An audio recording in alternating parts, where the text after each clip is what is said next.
దేవుని ప్రజలారా ఏం చేస్తాడంటే మేలే చేస్తాడు. ఒక మాట మీకు చూపిస్తా చూడండి. పరిశుద్ధ గ్రంథంలో మొదటి కొరింథీయులకు రాసిన పత్రిక 10వ అధ్యాయం 18-19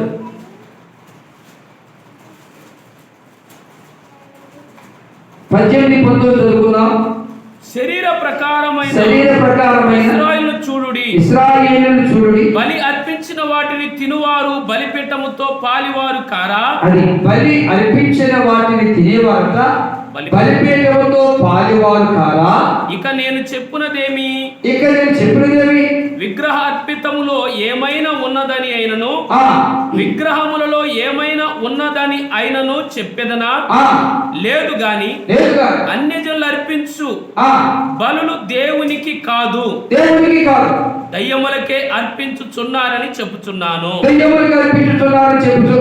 మీరు దయ్యములతో పాలివారవుట నాకు ఇష్టము లేదు.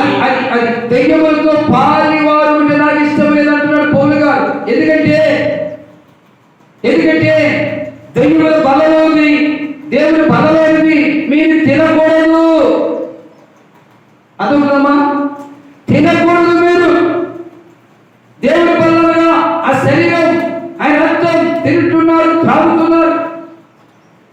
అయితే దయ్యపు బలమైనది కూడా తినకూడదు, తాగకూడదు.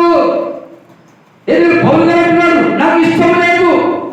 ఆ మాట మనం చదువుకుందాం. అది కదమ్మా, కిందకి రావాలి. అపోస్తలుడు పౌలు అంటున్నాడు మీరు అలా ఉండుట నాకు ఇష్టము.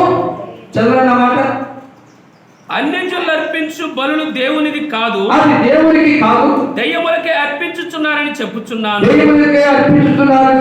మీరు దయ్యములతో పాలివారవుట నాకు ఇష్టం లేదు.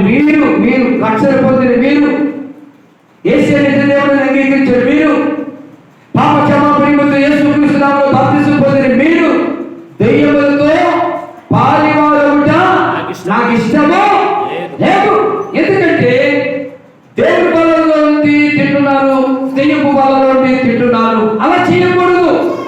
అలా చేస్తే దేవుని రాజ్యానికి వారసులు కాడు. అందుకే యథార్థంగా బోధించే సేవకులకు, ఉన్నతున్నట్టుగా బోధించే సేవకులకు సంఘస్థులు శత్రువులు రావచ్చు, ఆ ఊరు శత్రువులు రావచ్చు, కీడు చేయవచ్చు, మోసం చేయవచ్చు, ద్రోహం చేయవచ్చు. కానీ నిజమును ఉన్నట్టుగా మాట్లాడే సేవకునికి మాత్రం జీవం కలిగిన దేవుడు మేలే చేస్తాడు. దేవుడు మనుషులు చేసే మేలు చిరికమైనది. రత్నకుమారం మంది ప్రతి ఆదివారం భోజనం తీసుకొస్తుంది.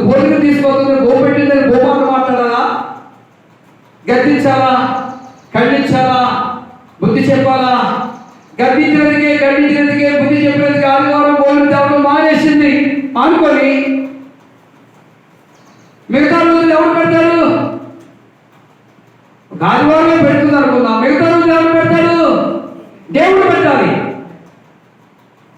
దేవుడు పెట్టాలంటే ఆదివారం భోజనం పెడుతున్నామే ఏదైనా అసమర్థతో సమర్థనము కలిగో, లేక కులాన్ని ప్రేమించో, బంధువులను ప్రేమించో, లోకాన్ని ప్రేమించో, కొడుకును ప్రేమించో, ఏదైనా దారి తప్పిదనుకో దాన్ని ఏం చేయాలి? సమర్థించాలా, గద్దించాలా? గద్దిస్తే భోజనం పెట్టదు. ఆదివారం తీసుకురాదు అడిగి ఆమెకు అడగదండి. ఆమె చెప్పింది నువ్వు మేడపెట్టి గట్టినా కానీ నేను బయటకు పోను, నువ్వు మేడపెట్టి గట్టినా కానీ, చాన్నా కానీ, ఊరంతా వెలివేసినా కానీ, ఎవరేమన్నా కానీ నేను మందిరాన్ని వదిలిపెట్టి పోనని ప్రభుత్వం ఒప్పందం చేసింది. దేవుడికి స్తోత్రం.